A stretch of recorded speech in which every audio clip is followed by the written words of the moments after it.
Hello students, welcome to Easy Knowledge online classes. I am Bhavani Singh and today's topic is Indus Valley Civilization. Last video में हमने Indus Valley civilisation को discuss किया था। Indus Valley civilisation के time period को discuss किया था, कब तक ये रहा, कौन सी एंशंट जो दूसरी सिविलाइजेशन है वर्ल्ड की उसके साथ भी कंपेयर किया था, उनमें ये कितनी फेमस है। तो आज का हमारा टॉपिक रहने वाला है इंडस वैली सिविलाइजेशन के फीचर्स, विशेषताएं, कि इतनी फेमस ये सिविलाइजेशन क्यों है। तो व्हाट इज़ द इम्पोर्टेंस या what is the key features of Indus Valley civilisation. देखिए, town planning of Indus Valley civilisation. Indus Valley civilisation सिंधु घाटी सभ्यता अपने टाउन प्लानिंग के लिए सबसे ज़्यादा फेमस रही, मशहूर रही, चर्चित रही। Town planning is the unique feature. ये एक यूनिक फीचर है टाउन प्लानिंग कि इन्होंने जो भी कस्बे बनाए, शहर बनाए, उन्हें योजनागत तरीके से बनाया गया। तो इंडस वैली सिविलाइजेशन की सबसे बड़ी विशेषता है कस्बे की योजना बनाना, टाउन को प्लान करना, शहरों को प्लान मैनर में तैयार करना। Their town planning prove that they lived a highly civilised. और इनकी टाउन प्लानिंग ये प्रूव करती है, साबित करती है that they lived a highly civilised, कि उस समय के जो लोग थे, जो सिंधु घाटी के सिटीजन थे, नागरिक थे, वो हाईली सिविलाइज्ड थे, उच्च सभ्य जिनको हम कह सकते हैं, जो पूरी तरह से सिविलाइज्ड लाइफ उनकी थी, जिसमें उच्च स्तर के वो सिविलियन थे, एंड डेवलप्ड लाइफ, और उनका जीवन विकसित था। Indus people were the first to build planned cities with scientific drainage system. Indus people were the first to build plan cities. Indus people, इन सिंधु घाटी सभ्यता के जो लोग हैं, वो सबसे पहले उन्होंने प्लान्ड सिटीज़ बनाए, योजनागत शहर बनाए। ड्रेनेज सिस्टम कैसा होगा, रोड कैसे बनेगी, स्ट्रीट कैसी होगी, और साइंटिफिक ड्रेनेज सिस्टम था कि जल निकासी की व्यवस्था जो होती है किसी भी शहर की, ड्रेनेज सिस्टम होता है, वो एक साइंटिफिक ड्रेनेज सिस्टम रखा, जिससे कि सारा जो भी ड्रेन है, पानी है, जो निकास है, वो शहर से बाहर की ओर हो।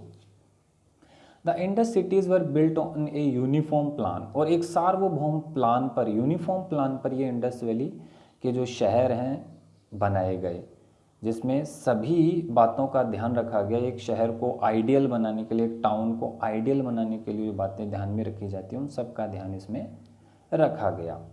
तो कुछ फीचर्स हैं जो फेमस जो आर्किटेक्चर हैं इंडस वैली सिविलाइजेशन के, जिनके रिमेन्स अवशेष हमें आज भी मिलते हैं, तो हम ये देख सकते हैं। मतलब की फीचर, जो आर्किटेक्चर का की फीचर है, मुख्य विशेषता है इंडस वैली की, वो कुछ उसके एग्जाम्पल हम देख सकते हैं। जैसे ग्रेट बाथ है, मोहनजोदड़ो से ये ग्रेट बाथ मिला है, इसके अवशेष मिले हैं, बहुत ही साइंटिफिक वेल प्लान इसे बनाया गया।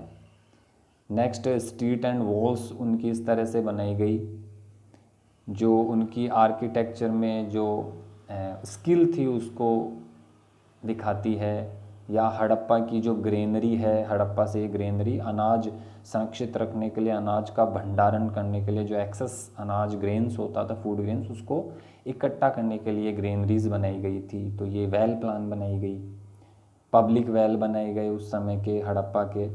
तो ये सब आर्किटेक्चर हमें बताते हैं कि किस प्लान मैनर में उन्होंने अपने शहरों को बनाया और टाउन प्लानिंग उन्होंने की। The leaves of people of Mohenjodaro and Harappa. अब देखिए, इंडस वैली के दो फेमस शहर हैं, साइट हैं, जिनको हम साइट कह सकते हैं, फेमस साइट हैं जो सबसे पहले मिली, जिसमें मोहनजोदड़ो एंड हड़प्पा। तो इनके लोगों का जीवन कैसा था, तो एक कैरेक्टरिस्टिक्स है, उन सब की हम पढ़ लेते हैं। सबसे पहले है कि agriculture was their main economic activity, कि इंडस वैली के जो लोग थे उनकी मेन जो इकोनॉमिक एक्टिविटी थी, जिससे उनको पैसा मिलता था, उनकी जो अर्जन होती थी, इनकम होती थी, आय थी, वो थी एग्रीकल्चर, खेती करना, कृषि करना। तो हम कह सकते हैं कि एक एग्रीकल्चर सिविलाइजेशन थी ये। Second, they had irrigation system, उनके पास सिंचाई के साधन भी थे। थर्ड है they had pottery and jewellery making, तो जो बर्तन होते हैं मिट्टी के, पोट्री तो मिट्टी के बर्तन बनाना, और ज्वेलरी मेकिंग भी उनको आता था। फोर्थ है houses were made of clay bricks, उन्होंने घर बनाए, जैसा कि हम पीछे आर्किटेक्चर में देख चुके हैं। तो पकी हुई जो ईंटें थी, क्ले जो ब्रिक्स थी, मिट्टी की जो ईंटें थी, उनसे उन्होंने अपने घर बनाए, तो उनको ईंटें वगैरह ये ब्रिक्स बनाना भी आता था।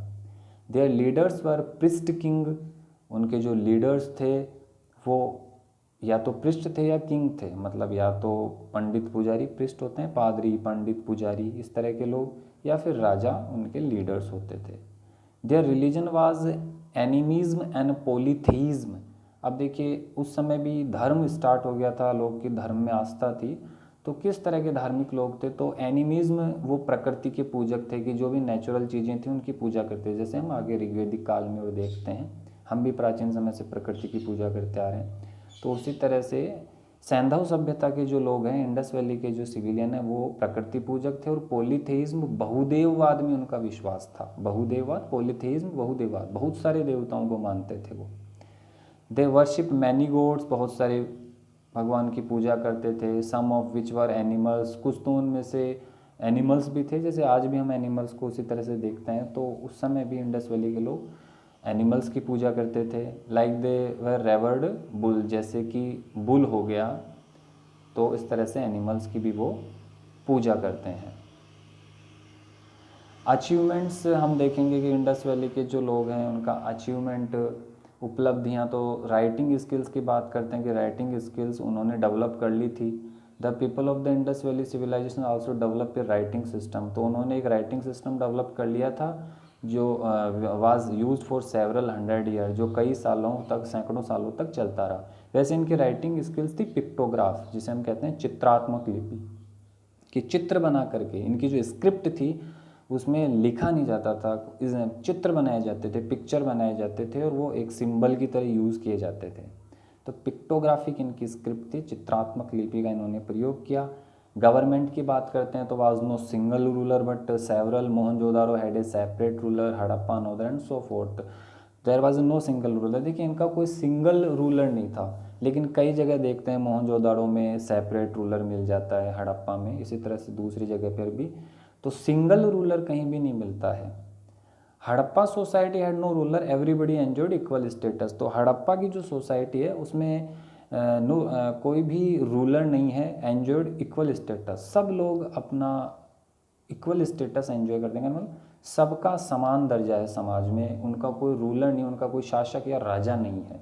हड़प्पन सोसाइटी के लिए कहा गया है कि ज़्यादातर मतलब ऐसी गवर्नमेंट बनेगी जहाँ पे कोई सिंगल रूलर नहीं था, या तो बहुत सारे रूलर बनाए गए, या फिर सारे लोगों को इक्वल राइट्स दिए गए, समान अधिकार दिए गए।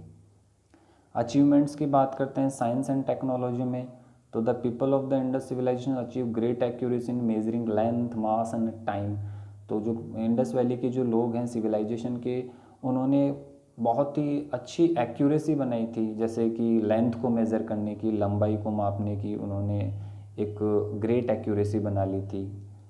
सटीक उन्होंने पैमाने बना लिए थे, इसका मतलब ये है कि उन्होंने लेंथ को मापने का, मास जो द्रव्यमान होता है वजन, और टाइम को मेज़र करने के उन्होंने ऐसे अच्छे एक्यूरेसी बना ली थी, उन्होंने तरीके या बना लिए थे उन्होंने, कि जिससे कि वो लेंथ को, मास को, टाइम को मेज़र कर सकें, माप सकें।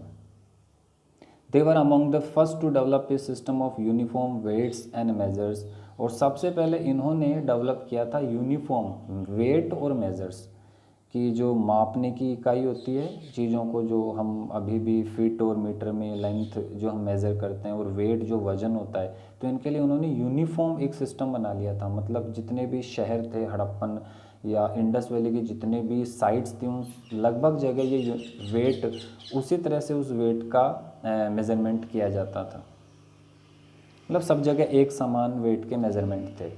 Harappan evolve some new technique in metallurgy, Harappan ने कुछ इवोल्व कर लिए थे नई टेक्निक मेटालर्जी में, धातु विज्ञान में, उन्होंने अच्छी तकनीक का विकास कर लिया था, जैसे कॉपर को प्रोडक्ट करना, कॉपर का उत्पादन करना, ब्रॉन्ज उत्पादन, मतलब यहाँ पे माइनिंग करना है, निकालना है, ब्रोंज, लीड, टीन, कांसा, जस्ता, सीसा, कॉपर, तो इन सब का भी इन्हें पता था और इन्होंने माइनिंग करना स्टार्ट कर दिया था। तो हम कह सकते हैं कि मेटालर्जी में भी ये एक तरह से एडवांस्ड थे।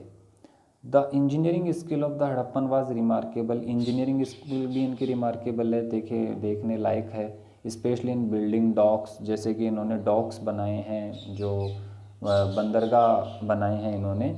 तो हम देखते हैं कि उसमें इंजीनियरिंग स्किल्स भी इनकी बहुत ही रिमार्केबल है, जो आर्किटेक्चर से रिलेटेड है, जो हम पीछे देख चुके हैं।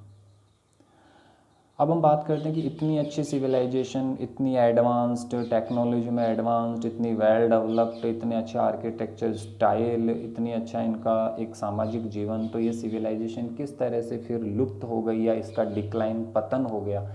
तो कुछ ऐसे पॉसिबल रीजंस हैं ऐसे decline of Indus Valley civilisation की, इसका पतन क्यों हुआ। तो सबसे पहले बताते हैं कि the evidence of natural disaster, कि ऐसे एविडेंस हैं कि कोई नेचुरल डिजास्टर, प्राकृतिक आपदा आ गई जिससे ये सिविलाइजेशन ख़त्म हो गई हो।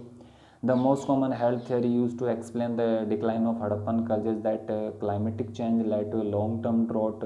तो जो मोस्ट कॉमन थियरी यही मानी जाती है, हड़प्पन जो साइट्स हैं, हड़प्पन जो कल्चर है उसका पतन के ज़्यादातर एक ही थियरी इससे जुड़ी हुई कि क्लाइमेट चेंज हुआ होगा और एक लंबे समय तक शायद अकाल, सूखा पड़ा होगा।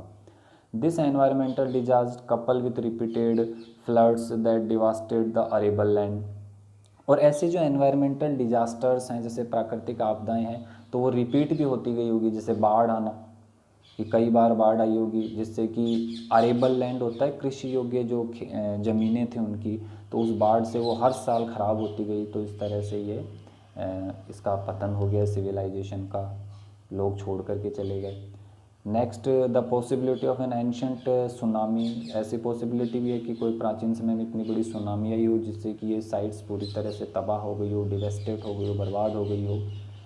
कुछ some geophysists have begun to theorize that such a disaster could have been responsible for the end of Harappan civilization।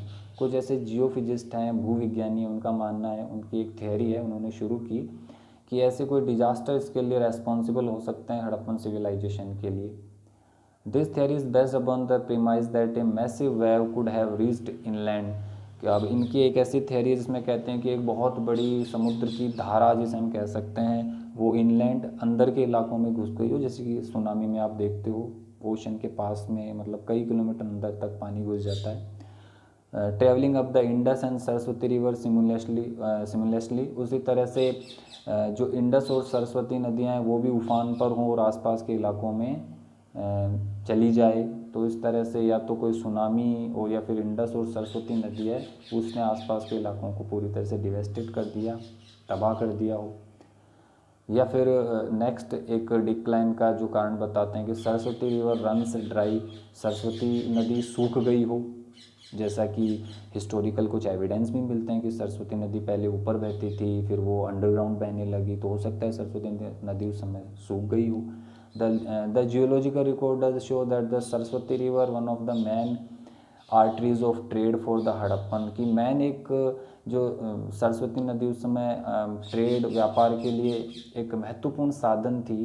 तो ऐसे भी जियोलॉजिकल रिकॉर्ड मिलते हैं। ड्राइड अप कम्प्लीटली, कि सरस्वती नदी पूरी तरह से सूख गई हो during the early 20th century, 20वीं शताब्दी की शुरुआत में। हो सकता है कि जो व्यापार के लिए सबसे महत्वपूर्ण सरस्वती नदी थी, जो ट्रेड का एक साधन थी इंडस वैली के लोगों के लिए, वो शायद सूख गई हो, तो इस तरह से उन्हें ये जगह छोड़ कर के जानी पड़ी हो। तो इस तरह के ये पॉसिबल, इतनी बड़ी, इतनी सिविलाइजेशन के पॉसिबल कारण हो सकते हैं डिक्लाइन के, ऐसे संभव कारण हो सकते हैं। वीडियो आपको अच्छा लगता है तो चैनल सब्सक्राइब कीजिए, आप शेयर कीजिए। आपकी कोई भी सजेशन है तो आप कमेंट बॉक्स में कर सकते हैं। नेक्स्ट वीडियो देखते हैं, अगर इंडस वैली का पार्ट 3 कुछ और इसमें फीचर्स इसके रह जाते हैं तो हम डिस्कस करेंगे। धन्यवाद।